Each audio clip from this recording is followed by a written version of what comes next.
Bonjour Jean-Claude. Bonjour Antoine. Merci de ce temps que tu nous accordes pour pouvoir présenter la masterclass en juillet prochain à Cambo-les-Bains, juste à côté d'Espelette.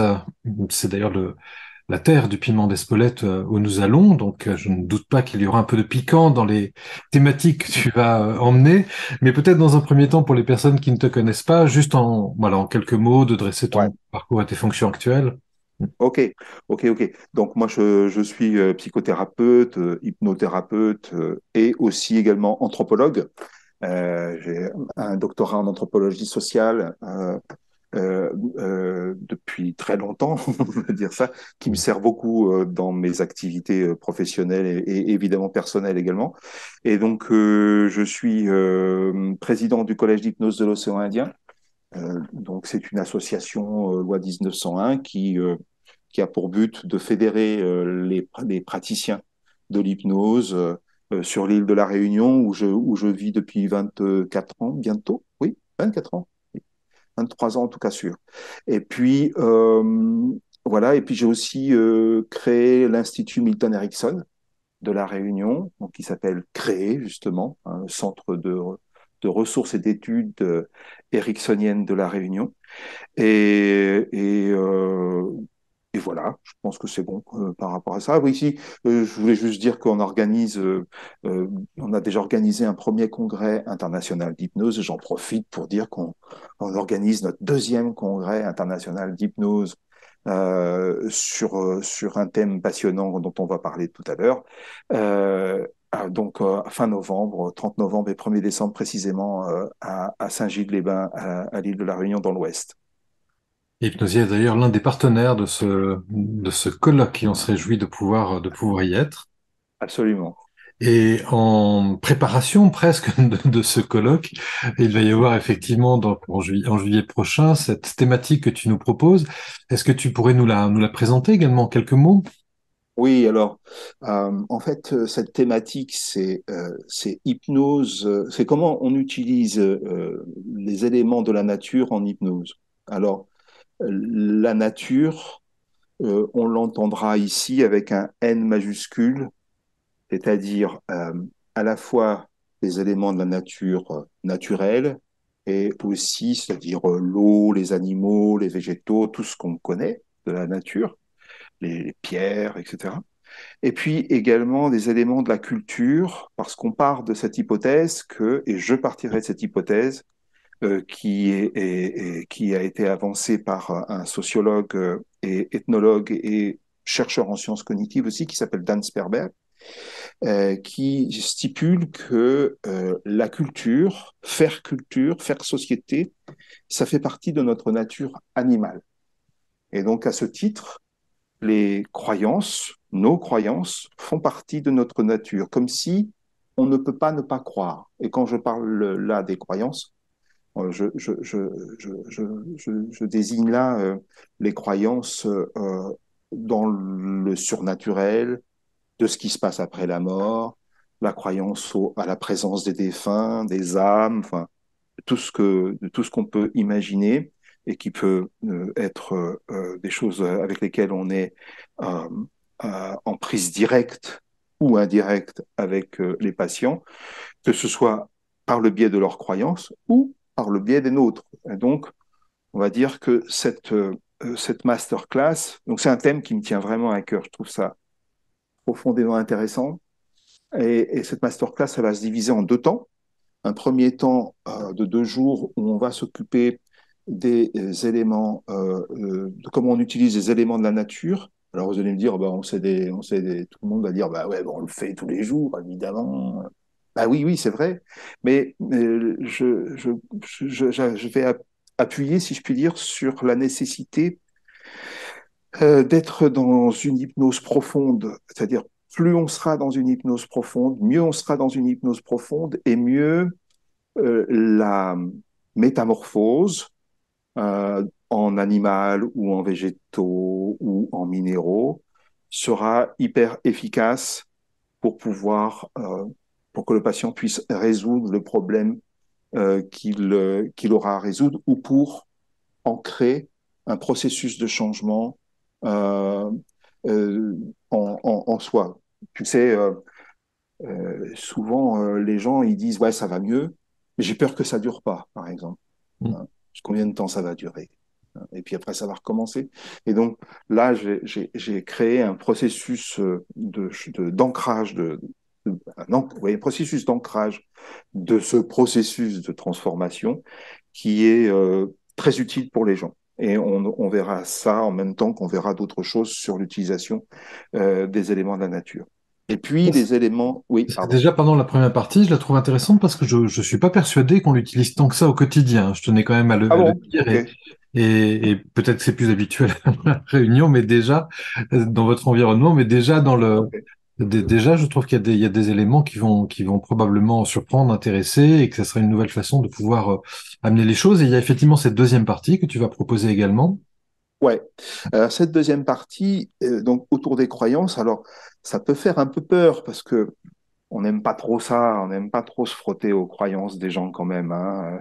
On a peur de, soit en tant que thérapeute ou de soignant, on est un peu méfiant en se disant, bon là, il est en train de me raconter des trucs, est-ce que c'est pas du délire, qu'est-ce que c'est que cette histoire? Et puis j'ai pas trop envie d'être mêlé à ça. Et donc là, moi, ce que je propose, c'est de se frotter à nos propres croyances et aux croyances de nos collègues qui seront dans la masterclass, justement, Mhm. par le biais d'exercices, beaucoup, euh, pour qu'on puisse se rendre compte que finalement, c'est très, très simple. C'est pas compliqué, ces histoires-là. C'est très, très simple. Et que justement, mieux on accueille ça, et mieux on l'accueille en se connaissant un peu soi-même sur le point de nos propres croyances, en sachant que même croire en rien est déjà une croyance, on est bien d'accord, Mhm. et bien mieux on peut justement aider les patients à soit apprivoiser ces croyances. Il ne s'agit pas forcément de les changer, ces croyances, sauf si il y a une demande de ce type-là, bien sûr, s'il y a une souffrance autour de ça, mais d'apprivoiser ça, de permettre d'apprivoiser ça pour vivre mieux au quotidien ce qui peut se passer avec le monde du surnaturel. Alors, me dire, ah bah oui, c'est vrai qu'à La Réunion, bon, avec les hindous, les Chinois, tout ça, bon, on est un peu perché. C'est vrai que c'est opportun et un peu, il y a même un phénomène de contagion, si tu veux, parce que les croyances hindoues, par exemple, elles vont très facilement se tricoter avec les croyances des métropolitains, par exemple. Et les métropolitains vont facilement adopter telle ou telle croyance s'ils sont depuis un moment sur l'île, qui au départ n'étaient pas les leurs. Hein. Donc c'est vrai que c'est plus facile. Mais je pense vraiment que il y a énormément de personnes, de collègues à droite, à gauche, que ce soit dans les villes ou dans les campagnes même, sont en contact avec les croyances au surnaturel des personnes. Mhm. Merci pour ces deux temps qui vont être alléchants. Il y aura le mercredi on va dire une appropriation plus directe avec précisément le territoire basque. Et donc on le présentera dans une prochaine vidéo, ce mercredi justement intersection entre ces deux temps dont tu viens de nous parler. Finalement, si tu devais définir quel est l'objectif que toi tu te mets de transmission aux étudiants, tu aimerais qu'ils repartent avec quoi, les personnes qui vont venir apprendre durant cette semaine avec toi, de cette approche, de cette méthode?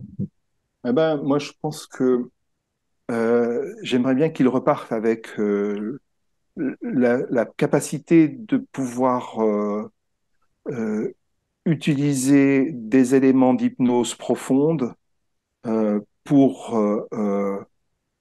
aider les personnes à s'incorporer, à se métamorphoser le mieux possible dans un élément de la nature, par exemple, de façon à ce que cela puisse servir dans le quotidien de cette personne-là à euh, mieux vivre telle ou telle situation compliquée. Oh, je voudrais dire un truc très simple, c'est que si par exemple on arrive à ce qu'une personne qui s'incorpore en gorille, par exemple, eh bien, ce gorille peut être très utile et s'avère très utile. Je raconterai des histoires là-dessus. S'avère très utile dans certaines circonstances on va dire particulièrement agressive, hein. Et puis, j'aimerais aussi que les gens partent un petit peu, comme j'ai dit tout à l'heure, partent avec une espèce de quiétude par rapport à nos propres croyances au surnaturel, et où finalement c'est quelque chose de quotidien et qui peut être à la fois, évidemment, c'est vrai, une faille, un handicap, mais on oublie trop souvent, à mon avis, que les croyances sont aussi des ressources. Ça, c'est pas évident chez les gens, chez les thérapeutes, chez les soignants. C'est pas facile de se dire, ah ouais, là, c'est une croyance formidable sur laquelle la personne, elle peut s'appuyer, quoi. Souvent, c'est, oh merde, oh pardon, oh mince, elle croit en esprit, comment elle va faire, ça va l'embêter, et moi, je fais quoi avec ça? Alors, j'aimerais bien que les gens puissent repartir avec un outillage qui permette de dire, ah ok, bon, d'accord, là, on est face à une croyance, super, qu'est-ce qu'on va faire avec ça? Et comment on va l'utiliser en hypnose? Parfois, c'est en hypnose, parfois, c'est un peu moins en hypnose, on va dire ça comme ça. Je suis pas convaincu que ce soit très important, ça, mais je pense que par contre, je pense que quand c'est utilisé en hypnose, voilà, et en hypnose, pardon, je vais dire un gros mot, en hypnose somnambulique, alors là, c'est vraiment extraordinaire. Merci beaucoup pour cette présentation alléchante de cette semaine qui promet d'être vraiment, vraiment riche. Et donc, on va se retrouver à Cambo du 10 au 14 juillet pour pouvoir à la fois profiter de ton enseignement et puis aussi, on l'aura compris, de pouvoir de façon joyeuse et au travers d'un certain nombre d'exercices, revisiter aussi notre rapport finalement à ce monde, à cette nature avec un grand N, au travers de nos croyances et de la façon dont on va s'approprier aussi ce que l'on fait, ce que l'on est, puis la relation à l'autre, quoi. Donc il nous tarde vraiment de vivre ces exercices-là tels que tu vas nous les présenter. Ouais, j'en suis en tout cas très très content, très heureux et très honoré. Merci à Hypnosia de m'avoir invité. Merci Jean-Claude et à très vite. À bientôt.